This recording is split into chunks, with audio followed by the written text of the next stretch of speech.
Hello and welcome to Avasam Insights. My name's Mark. Now today I want to talk to you about supplier seller accounts. Now as a supplier, you're normally offering all your products to Avasam sellers equally so that they can source and list and sell them. And your relationship with them is therefore directly through Avasam. However, we do know that some of you have customers you would like to dropship with and you'd like to use the Avasam system to manage them and manage their orders. As such, we offer you the ability for you to add them as sellers that only have access to your catalogue and therefore don't have to pay their subscription. So I'm going to talk to you about how to add and manage those sellers. Once they're actually in the system, their orders will come through and look like anybody else's and be confirmed, and they will have access to a seller account that is basically a normal seller account, except that they only see your products. So the first thing you're going to want to do is to add a seller. So obviously that goes through the seller screen and we click on add seller. Now obviously anything that has a red asterisk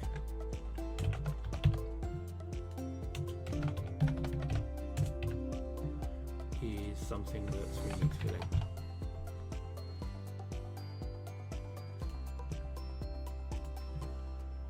Contact details, etc.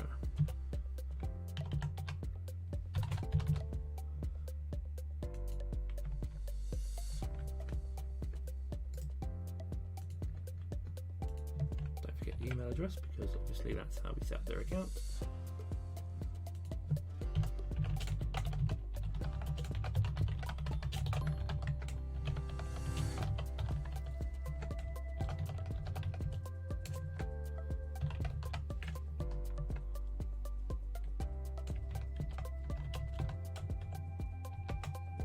So obviously we need to figure out, are they VAT registered? Yes or no? Do you want to apply a surcharge to their orders? So you can put a percentage or a fixed amount on top, say as an administration fee. So if I put 2% on there, we can allocate them to a seller group. This allows you to manage things such as which products they can see, and I'll be covering that in a moment. So I'm just going to drop them in no seller group for the time being. So we can decide when they're invoiced, right down to which day.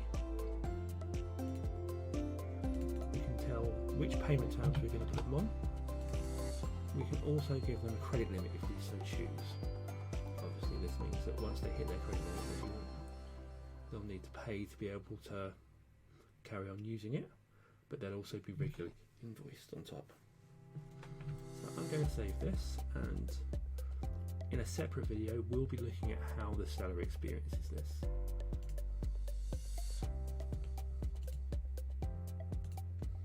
As you can see, as a required field, you need to put them into a seller group.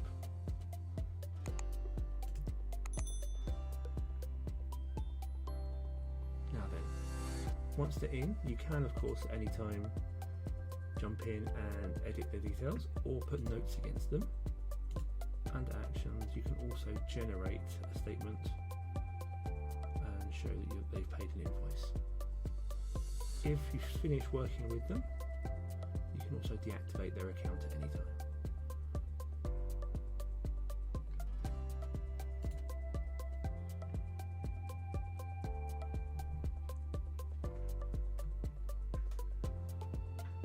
Now, if we move to the settings section and into seller groups, as I said, seller groups allow you to manage what people are charged and what products they can see.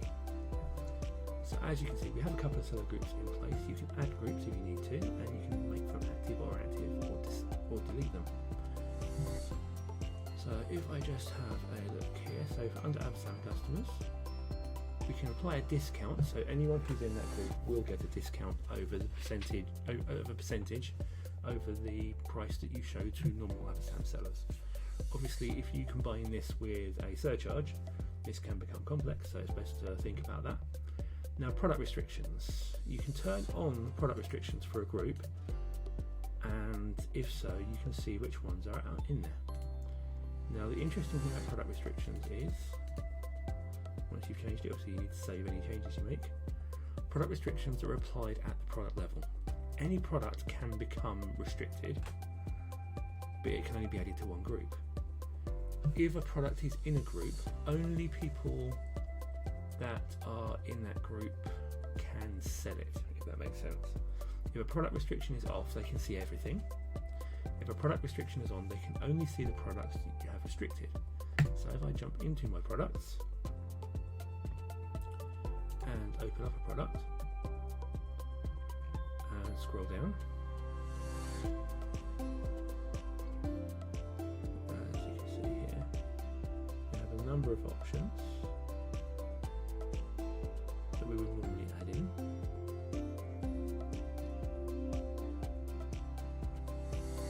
And one of those is a seller group option. So once it's allocated to a seller group, as I said, only those that are not in a seller group or are in that seller group can see it. If I added it to Avasam customers, then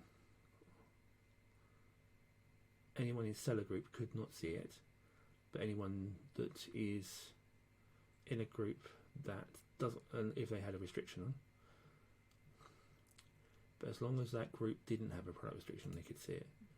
So if I turn seller restrictions on for both groups, allocated it to Avasam sellers, seller group couldn't see it, but anyone in another group that didn't have a restriction could see it. Does that make sense? When you make a change such as that, you'll have to remember to save the changes as well. Obviously, this is something that will make a lot more sense when you're working on it. So if you have any questions, you can of course look at our documentation. You can reach out via live chat or talk to support through the ticket system, or you can contact us via support@avasam.com. Thank you again for watching this video, and I hope it's helped you.